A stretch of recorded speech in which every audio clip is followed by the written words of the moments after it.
Welcome to She's Got Guts, where functional nutrition meets ancient wisdom to bring you grounded insights and practical tools for your wellness journey.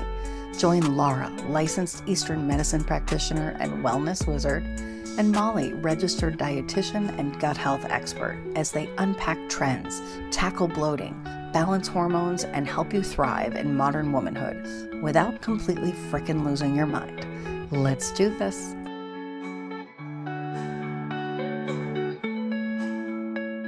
Today, we have our amazing female powerhouse, neighbor to the north, Vancouver, author of the Feel Good Meal Plan Cookbook. Lindsay Pleskot is here today to nourish our physical, mental, and emotional health. Welcome, Lindsay. Welcome. Thank you for having me. First of all, most importantly, can you tell me how you decided to look into the recipe and meal prep space? What inspired you to do that? Yeah, it's really interesting because it was never a direction I was planning to go. I think when I first started, I was actually kind of against handing out meal plans. I was like, my philosophy is really around allowing people to have choice and not being prescriptive and really kind of learning to get in touch with their body and their hunger and fullness and what they like to eat and don't like. And so I just felt like meal plans were this prescriptive piece, but time and time again, it was probably the number one thing I was being asked for from clients. And, it's a lot of information when someone comes to see us and they're wanting support with their eating. They get excited about the information, but it can be really overwhelming, like how to implement it. That's a whole other step. And so when I was able to kind of provide that, I could see that they were feeling a lot more empowered and a lot more confident in their ability, and also being able to see how they could do it in a way that was going to be fun and delicious rather than trying to figure out on their own, like, what can I do besides broccoli, chicken, and rice? Like, no one wants to eat that way, right? Right. So for me, really, the meal planning piece was about implementing what we were talking about and saving time. That was a huge piece too, because, that consistency comes from being able to free up your time. So eventually I kind of caved and I was like, all right, I will create these meal plans. And I started creating these really individualized, detailed plans, but I just couldn't keep up with them. So I kind of leaned into the whole meal prep side of things, seeing like, how can I help people maximize their time and give them somewhat of a system? So around 10 years ago, I created my first like online digital meal plans. They were called the 3-2-1 method. And I had sort of created my own sort of unique approach to meal prep, where you prep 3 vegetables, 2 proteins, and 1 carbohydrate. And it was around ingredient prep. So again, it wasn't that those are the only things you're eating all week. You're eating broccoli, chicken, and rice 5 meals, 5 days a week kind of thing. But you're taking these ingredients and mixing and matching them with what I call fast food. So other ready to go items, whether that is like a jar of sauce, some corn tortillas, veggies like, carrots or snap peas or cherry tomatoes that are ready to go. So other ingredients that don't require any prep, you're integrating that into what you've prepped. And that with that 3-2-1 method, I was able to create a streamlined prep system that took just 1 hour a week and would get dinner on the table in like 15 to 20 minutes. So that's kind of where it started.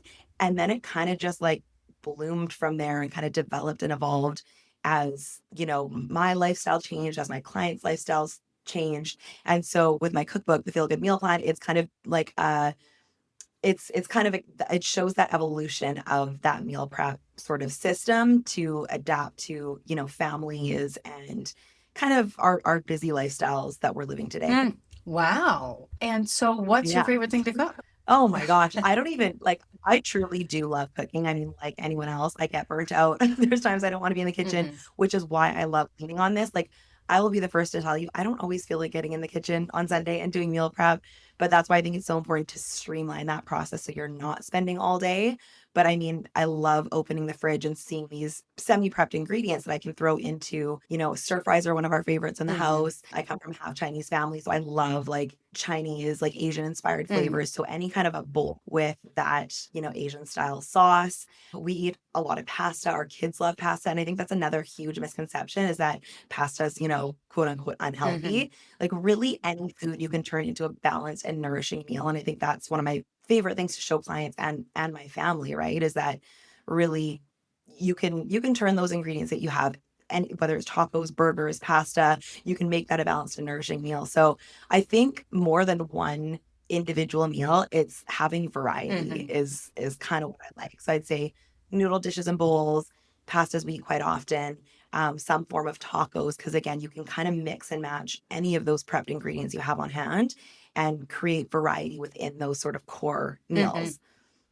Okay. So if someone is looking to get started on meal planning, where would they Mhm. start? What should they do first? Yeah, I mean, that is a great question. And I think it's where people get stuck because truly it's like, where do I even start? It can feel so overwhelming. And I think sometimes it's just so nice to get that permission that like you don't have to go all out. You don't have to be prepping for every meal of the week.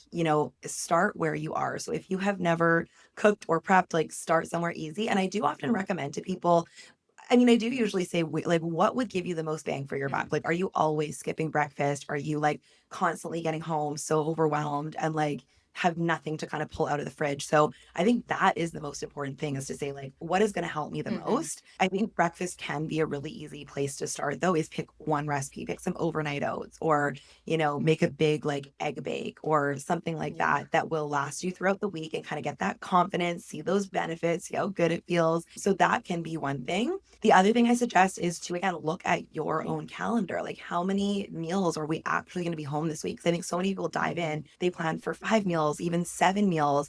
And then they're like, oh, wait, we have, soccer practice this night. We're going with our friends for dinner this night. So look at what your week is going to look like. Right. And again, there's so many ways you can start. So there's sort of two different approaches to meal. I guess there's two different things we look at. There's kind of the meal planning piece, and then there's meal prep if you decide to go that route. But I would say to start out, if you're not already meal planning, start Mhm. there. Look at where you're going to get the most out of it. Look at what your week actually looks like.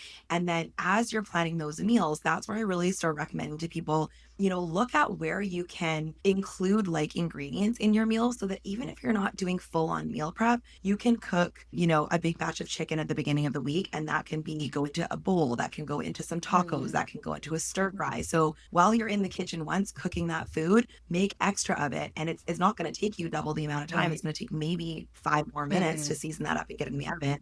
And same goes with veggies, whatever it is. If I'm making a salad on Monday night, I'm going to make a big salad. I'm going to put it in make it right in a container that I can pop into the fridge. And then we've got that for the week, Mhm. right? So I'm always recommending to like work smarter, not harder. Don't start from scratch. Just expand on what you're already doing. I sometimes feel a little overwhelmed in that second step you mentioned, which Uh, is yeah. okay, first of all, I know I need this many meals. We've got soccer practice, whatever. I'm really glad Yeah. you spoke to that because if you don't think ahead, you're going to waste your time and money, and food is very expensive right now. And Yes. then So there's this expensive. thought of, okay, so I'm going to make this food because I know I need it for this. But then there's the Mhm. next step of, Yeah. well, but wait, aren't I supposed to do something that also is supposed to do something else? Like if I Mhm. make this chicken, isn't it also Right. supposed to do something else? And I feel like that step right there can be a Mhm. little overwhelming Oh. where you're Yeah. like, wait, this is supposed to have double duty because it would be Right. great if it did. The benefits of that are huge. Like I Yeah. understand that, but there is a lot of confusion and I would say yielding or pausing in that moment for those Right. maybe wanting to prep.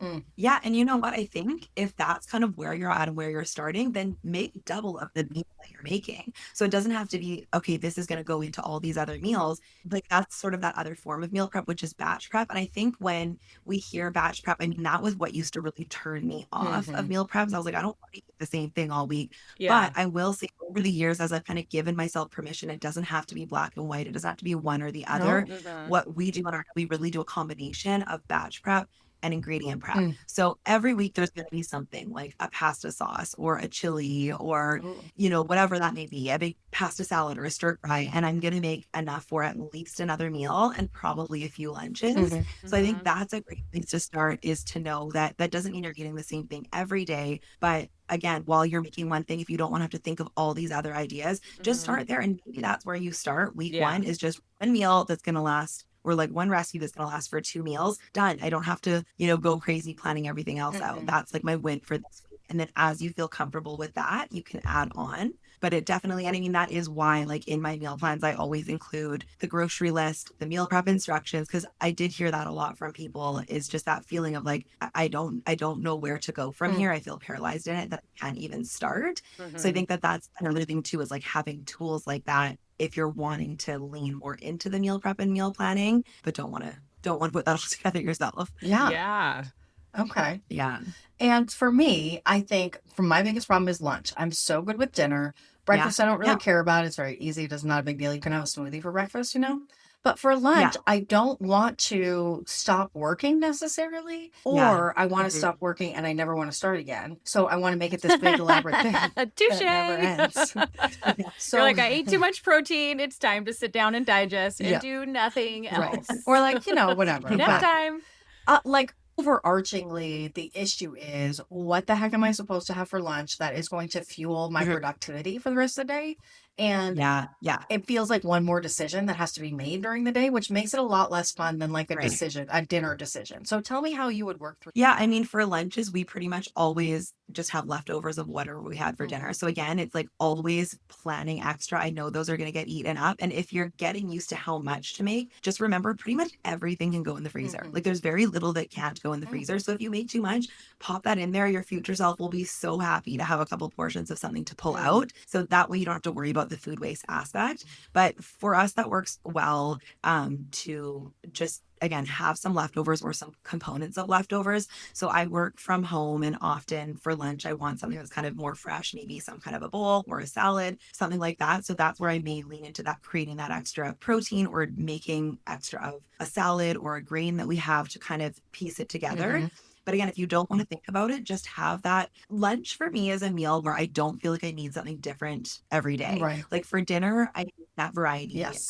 I need more variety than I would at lunch. But I'm similar to you in that I'm working. I want to keep going. I just want to grab something and know it's going to like nourish me. So that's where for you, I would say maybe that's where you start, is what is one lunch that I could batch prep. I love like grain salads Mhm. for that, where it's a balanced meal in one. You can get creative. You can do quinoa or farro, or lean into some variety that way. Mhm. Just chop up a bunch of veggies in there. Again, whatever the protein is, a can of chickpeas, like there's no extra cooking there. Rinse that off, toss that right in there, but you have a full meal ready to Right. go that you can toss it into a container or a jar if you're running out the door.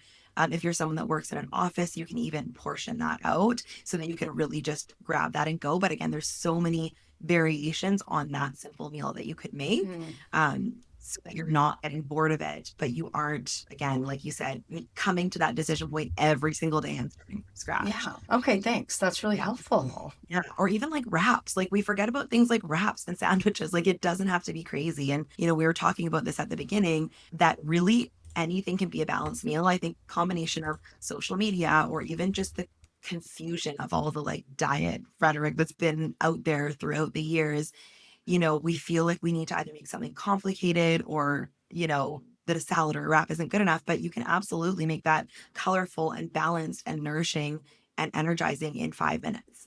Amazing.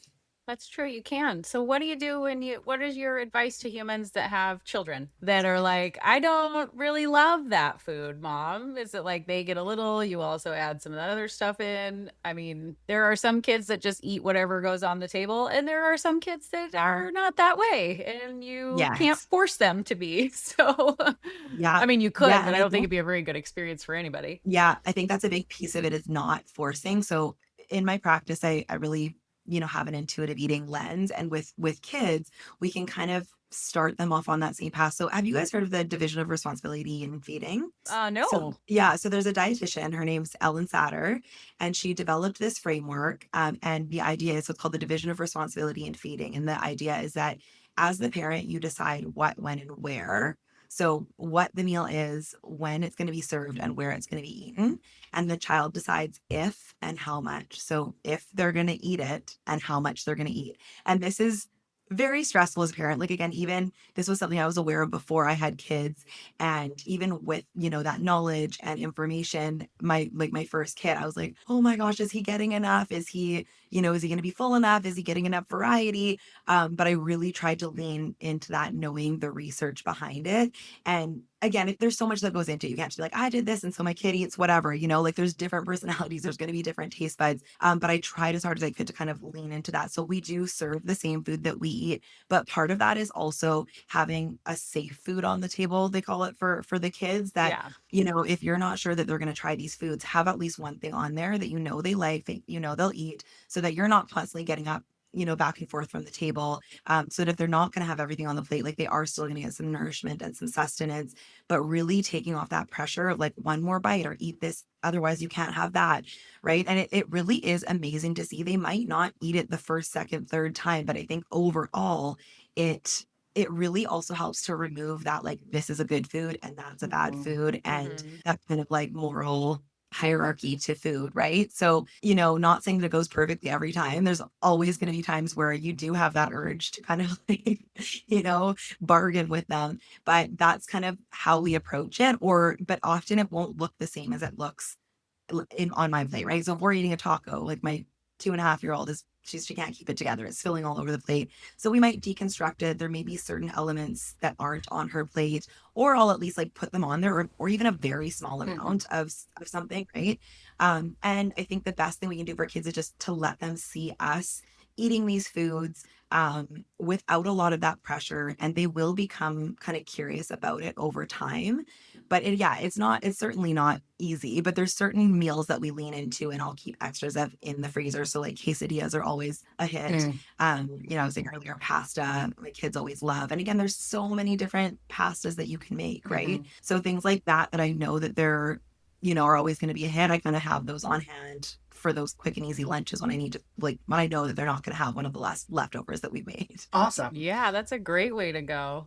Yeah. Yeah, it takes so much of the pressure off, but it takes some getting used to for sure. So the mom, I am not a mom, as you know, but I hear all the time, it is just so much that I can't nourish myself because I'm so busy trying to figure this out. So what would you say to the mom who does need to pay some attention to herself too, right? Yeah. Yeah. And I think that I do hear that a lot, that, I make my kids breakfast, but I don't eat breakfast myself. And I think that's also where having that one family meal, even if it's a variation of it, like make the same thing. If you're making breakfast for them, make breakfast for yourself as well, right? Because I think we can get so focused on just them, but it's kind of that same idea of making more of whatever you're making so that everyone can have it. And again, there may be slight variations of it within the family of what actually goes onto the plate or into it. But I think continuing to lean into that.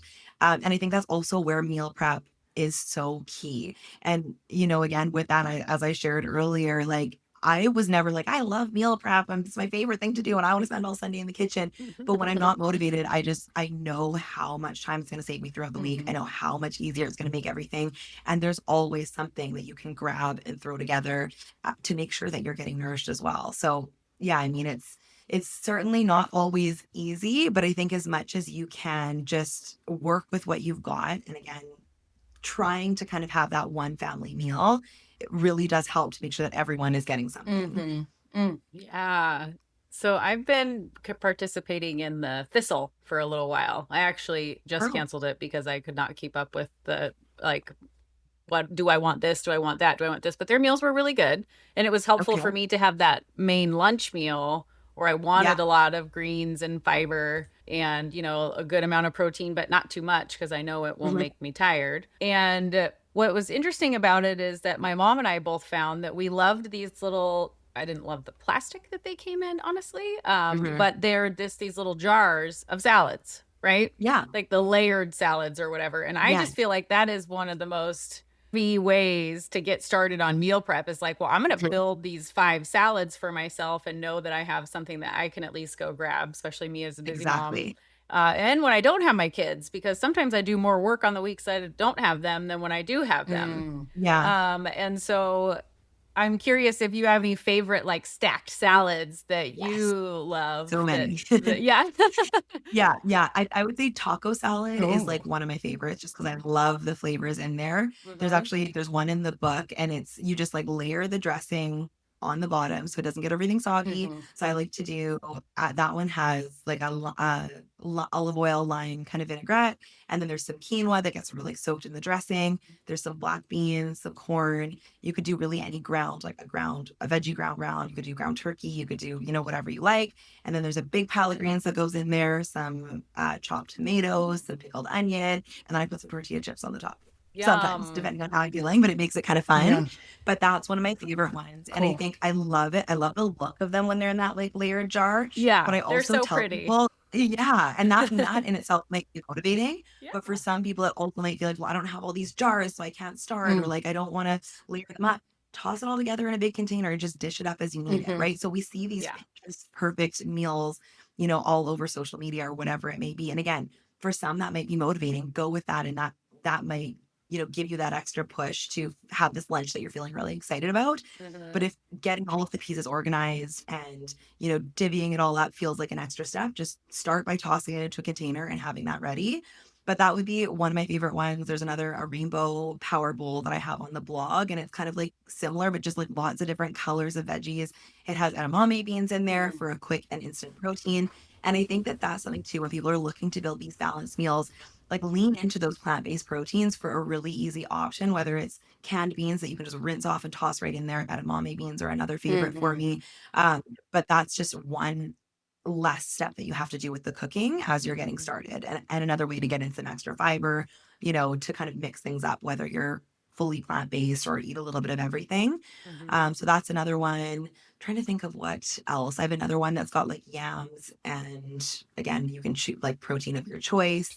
It's got like a yellow turmeric vinaigrette. So I like color is always something to me. Like we eat with our eyes, right? And Yeah. it's like to feel excited about this like nourishing, beautiful meal that you're getting always kind of makes it more fun.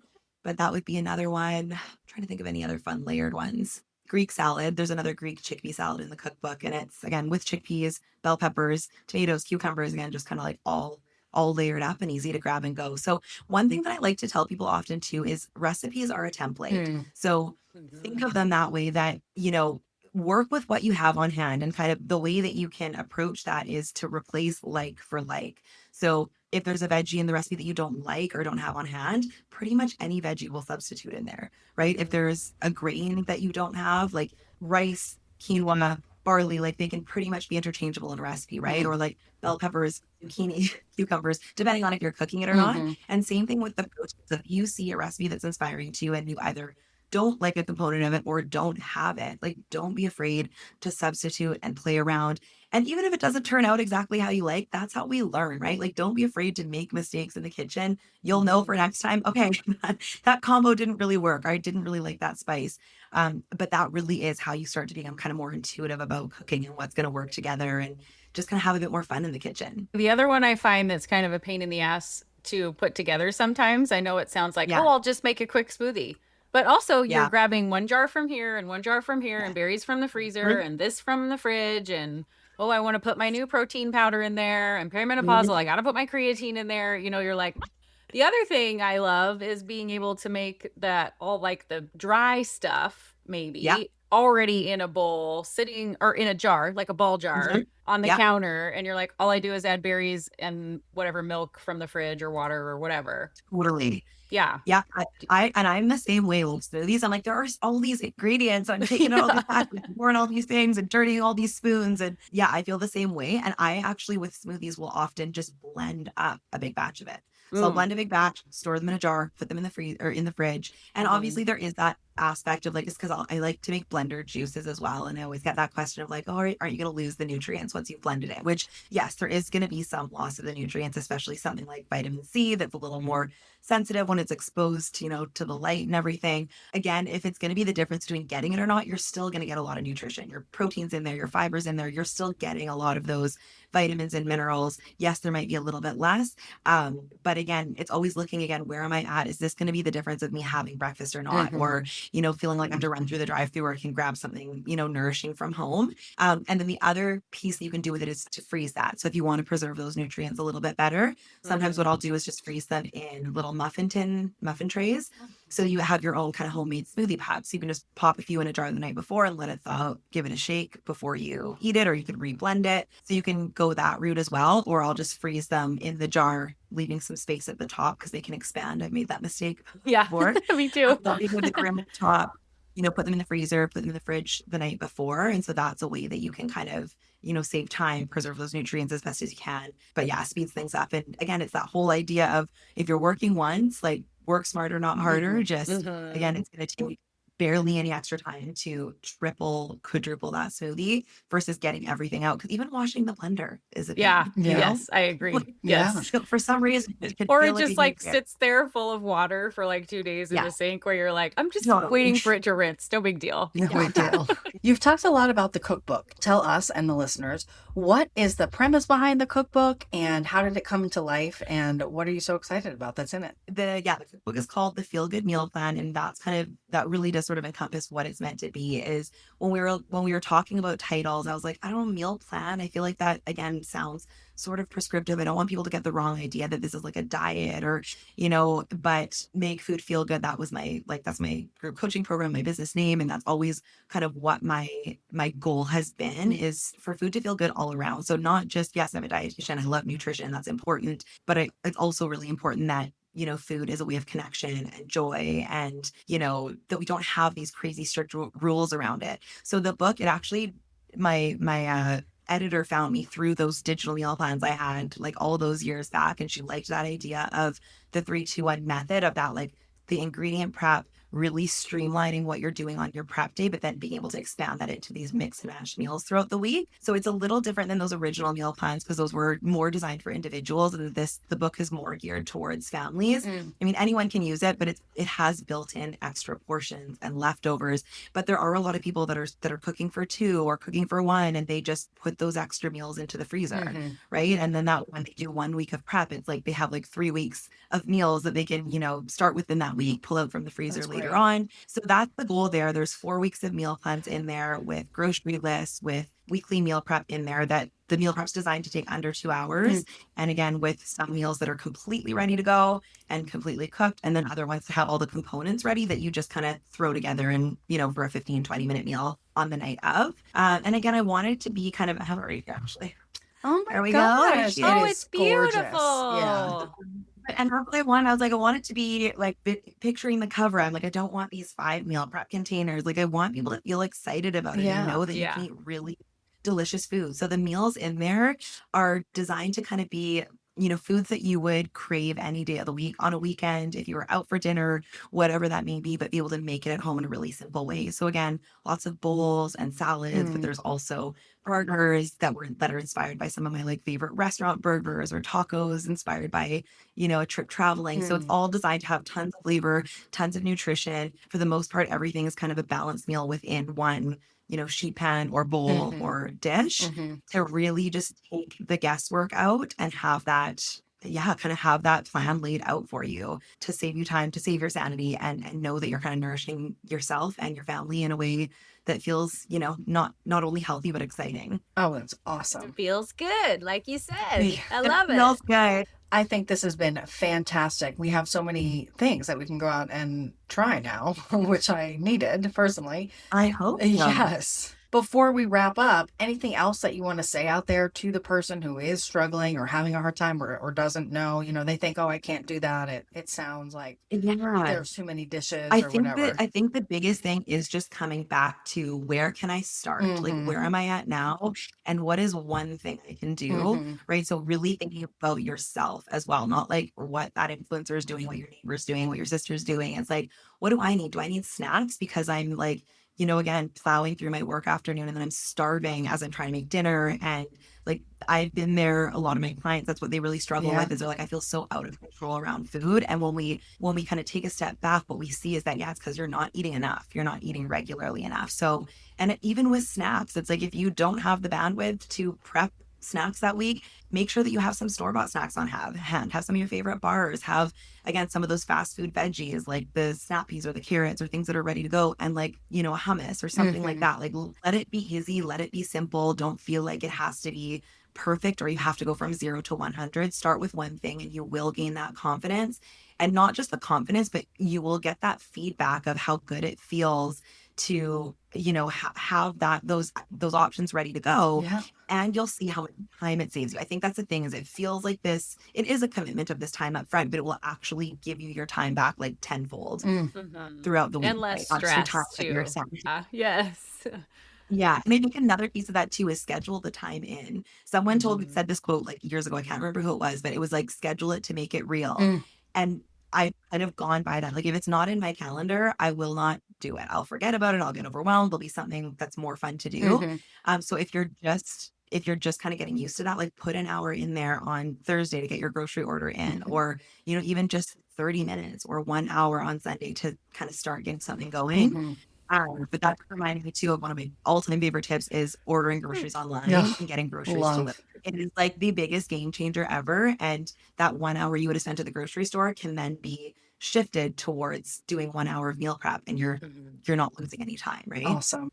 Oh, thank you Yes. so much I for love being it. here. Thank you. Oh, thank you so much for having me. That was super helpful. I appreciate it. Thank you so much for listening. We offer personalized support to clients in many ways and would love to work with you. Reach out to Lara at Lala's Wellness and Molly at Women's Gut Health for more information. Unlock your full health and hormone potential with Super Q, Boom Bomb, and Best Tea. Check out the link in the show notes for more. See you next Saturday.